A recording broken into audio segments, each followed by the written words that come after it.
اللہ کے پیاروں کو تم کیسے برا سمجھے، خواہ کیسی سمجھ پر ہے، سمجھے بھی تو کیا سمجھے۔ السلام علیکم ورحمۃ اللہ وبرکاتہ۔ دوستو، آج غالباً 29 اپریل 2025 اور منگلوار ہے۔ صبح تقریباً 11:15، صبح تو نہیں، دوپہر 11:15 کا ٹائم ہو چکا ہے، اور جو علاقہ آپ کے سامنے ہے خوبصورت،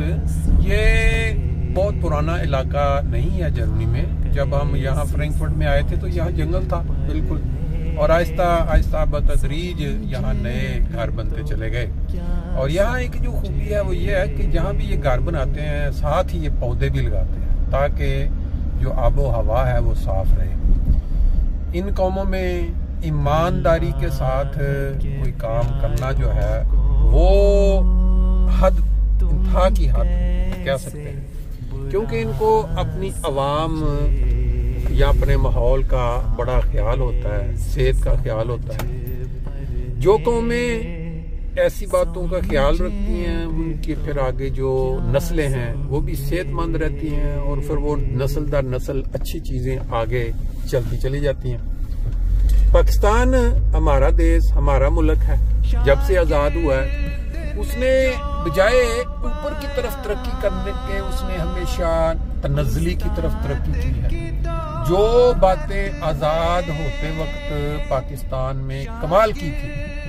لوگ اس کی مثالیں دیتے تھے دنیا میں، آج وہ ساری باتیں گراوٹ کے اس لیول تک پہنچ گئی ہیں کہ لوگ برائی میں اس کی مثالیں دیتے ہیں۔ اگر کوئی برائی دنیا میں بہت زیادہ گندی سمجھی جاتی ہو تو وہ اس کو پاکستان میں اس برائی سے موازنہ کرتے ہیں کہ آیا اس سے بھی نیچے گر چکی ہے یا نہیں گر چکی ہے۔ ہم کیونکہ سب مسلمان ہیں، پیدائشی مسلمان، تو ہم نے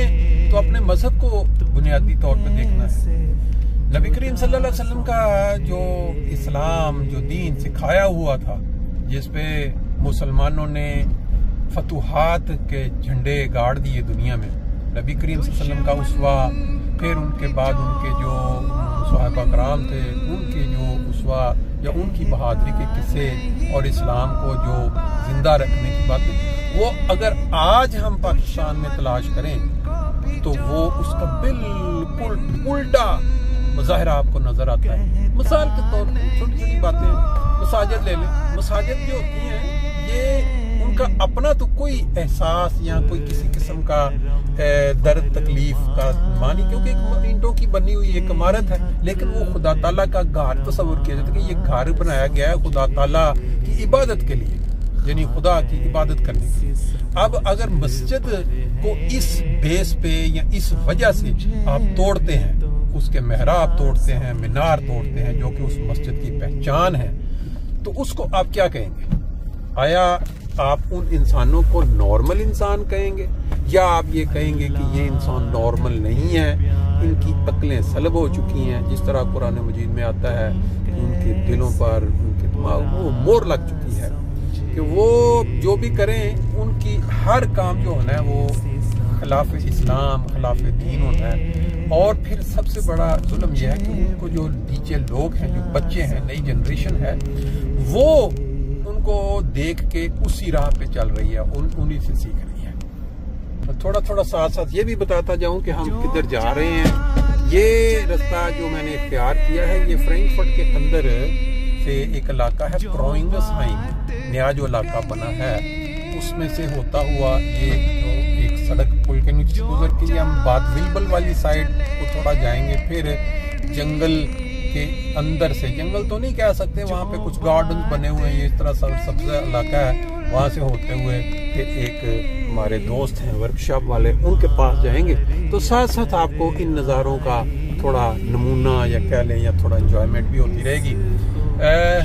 بات چل رہی تھی کہ ہمارا جو دین اسلام ہے ہم یہ سمجھتے ہیں کہ ہمارے ملک پاکستان میں اس کا ایک اعلیٰ نمونہ آنا چاہیے نظر، لیکن بدقسمتی سے اس کی بالکل الٹ چیز چل رہی ہے۔ پاکستان جیسے جیسے وقت آگے گزر رہا ہے آزادی کے بعد، ان کی تنزلی نہ صرف اپنے مذہب کے لحاظ سے بلکہ دنیاوی لحاظ سے بھی کوئی شعبہ زندگی کا لے لیں جس میں پاکستان کا ایک نام تھا، ایک مقام تھا، وہ آہستہ آہستہ وہ تنزلی کی طرف چلتا جا رہا ہے۔ جہاں ریکارڈ اچھے بنتے تھے اب وہی ریکارڈ برائی میں بن رہے ہیں، گھٹیا حرکتوں میں بن رہے ہیں۔ یہ بڑی بدقسمتی ہے ہمارے دیش کی، اور ہم جو لوگ باہر آ کے آباد ہو گئے ہیں، ہمیں خبریں پڑھ کے دیکھ کے بڑی اس کی تکلیف بھی ہوتی ہے، لیکن جو لوگ وہاں پاکستان میں رہتے ہیں ان کو تو لگتا ہے بالکل نارمل روٹین کی بات ہے۔ ایک سڑک پہ 100 بندہ مر رہا ہے، دوسری پہ دنیا گھوم رہی ہے، خرید و فروخت کرنے کو پتہ ہی نہیں۔ لیکن جو لوگ باہر بیٹھے خبروں میں پڑھتے ہیں سوشل میڈیا، ان کو اس کی بڑی تکلیف ہوتی ہے اور وہ ڈرتے ہیں کہ یہ کیا ہو گیا پاکستان میں۔ بہرحال یہ آج کا دور ہے۔ اور دوسری بات یہ ہے کہ انسان ویسے بھی بے حس ہو جاتا ہے جب اس کا یہ بار بار کا ظلم اس کی نظروں سے گزرتا ہے، تو وہ اتنا بے حس ہو جاتا ہے کہ اس کو پھر محسوس ہی نہیں ہوتا کہ کوئی ظلم ہو رہا ہے، کوئی بندہ مر رہا ہے۔ سڑک کے اوپر آپ دیکھیں، لوگ جاتے ہوئے دیکھیں، کوئی بندہ تڑپ تڑپ کے مر رہا ہے۔ ایک ٹائم ہوتا تھا کہ بندہ سوچ بھی نہیں سکتا تھا کہ وہاں سے گزر جائے، لیکن اب لوگوں کو مرتے دیکھ دیکھ کے سوشل میڈیا پہ انسان اتنا پتھر دل ہو چکا ہے کہ اب اس کو محسوس ہی نہیں ہوتا۔ دیکھیں مسجدوں کے اوپر حملے ہو رہے ہیں، مسجد کے محراب، پہلے شروع میں جب یہ محراب یا اس کے توڑے گئے تھے اس کے مینار، تو بڑی عجیب سی ایک تکلیف اور محسوس دنیا میں تو ابھی بھی جن کی مساجد یا جو اللہ کی عبادت سچے دل سے کرتے ہیں، نبی کریم صلی اللہ علیہ وسلم کی تعلیم کو جانتے ہیں، ان کو تو آج بھی تکلیف ہوتی ہے، وہ آج بھی کرتے ہیں کہ یہ کیا ہو رہا ہے اللہ کے دین کے ساتھ کھلواڑ۔ لیکن جن کی دل مر چکے ہیں، جو بے حس، ان کو کوئی پتہ نہیں، بلکہ وہ خود اس کے ساتھ شامل بھی ہو جاتے ہیں۔ ابھی آج میں نے خبر دیکھی، انڈیا میں ایک بچہ ہی ہے، 14 سال کا بچہ، وہ 2017 کی ایک اس کی تصویر لگائی گئی ہے جس میں اپنے باپ کے کندھے پہ بیٹھ کے IPL کا میچ دیکھ رہا تھا، انجوائے کر رہا تھا۔ اور آج اس کی تصویر 2025 میں آئی ہے، اس نے ورلڈ ریکارڈ 14 سال کی عمر میں توڑ دیا ہے، یعنی کہ 35 بالوں پہ اس نے IPL،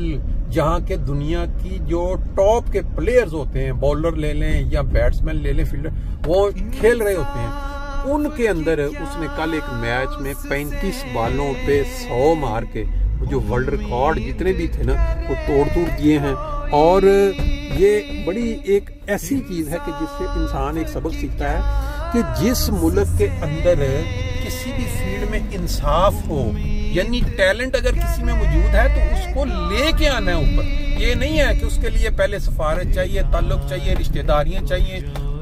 جو بندہ ٹیلنٹڈ ہے قدرتی طور پہ اس کو موقع ملے گا، اور وہ موقع جو ہے اس کے جو جوہر ہیں وہاں اس کو کیش کرواتا ہے۔ اس کی کئی مثالیں ہیں، ٹنڈولکر لے لیں، گنگولی لے لیں، پھر یہ کوہلی لے لیں، روہت شرما لے لیں، اس کے بعد یہ دھونی لے لیں، پھر اب یہ لڑکا جو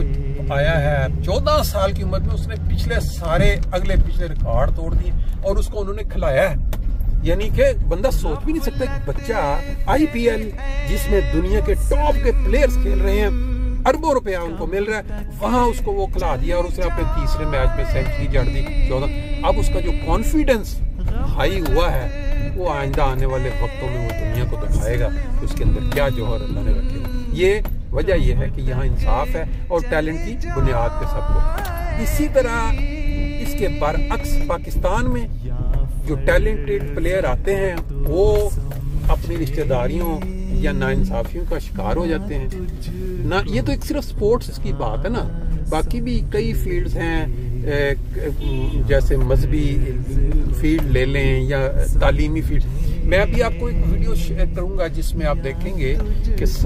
اپنا ڈاکٹر عبدالسلام جو کہ دنیا کے ہیرو ہیں فزکس میں دنیا کے ہیرو ہیں، ان کو پاکستان میں کیا مقام دیا گیا ہے، ان کو بالکل بالکل اس طرح اتار دیا گیا ہے کہ جیسے ان کو کوئی جانتا نہیں، اور تعلیم کے میدان میں ان کے متعلق عجیب و غریب طرح کی جو باتیں سنائی جاتی ہیں تاکہ بچے جو ہیں، اگلی جنریشن جو ہے وہ متنفر ہو جائے۔ ان کا جو گھر، جس گھر کے اندر انہوں نے بچپن گزارا اور وہ تعلیم حاصل کی جس نے ان کو مستقبل میں ہیرو بنا دیا، نوبل پرائز کا حقدار بنا دیا، وہ گھر کی میں آپ کو جھلک دکھاؤں گا، اور وہاں جو لوگ ارد گرد رہتے ہیں ان کا جو اس جو تفرقہ بازی، یعنی کہ ملک کے اندر جو اس وقت تفرقہ بازی پھیلی، اس کی وجہ سے ان کے متعلق وہاں جو دیکھنے جاتے ہیں گھر، ان کو بھی وہ ان پہ تانے کستے ہیں اور وہ کہتے ہیں کہ یہ آگے ہیں فلاں لوگ اور یہ ہیں فلاں ہیں فلاں، جس طرح پاکستان میں ہوتا ہے۔ یہ ہے حالات پاکستان کے، وہ آپ گھر بھی دیکھیں گے، اور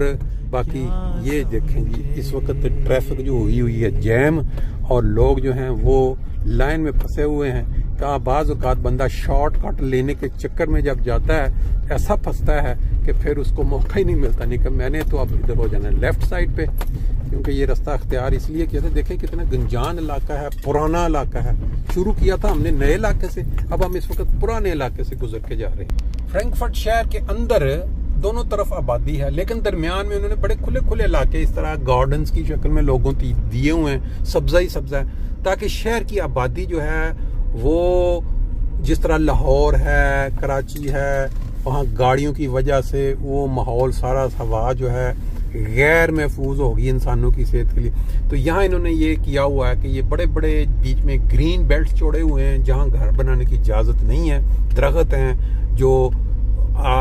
ہوا کو صاف کرتے ہیں، اور یہاں لوگوں کو انہوں نے گارڈن دیے ہوئے ہیں کہ آپ نے ان کو مینٹین کرنا ہے، اور اپنی گرمیوں میں جب آپ کو وقت ملے یہاں آپ گارڈننگ کریں، جو لگانا ہے لگائیں۔ تو یہ والی چیزیں، اب میرا خیال ہے ویلاگ ہو گیا لمبا، تو پھر ہم انشاءاللہ تعالی باقی کی بات جو ہے نا بعد میں کریں گے۔ ہم پہنچ گئے ہیں اس ورکشاپ کے پاس جہاں ہم نے جانا تھا۔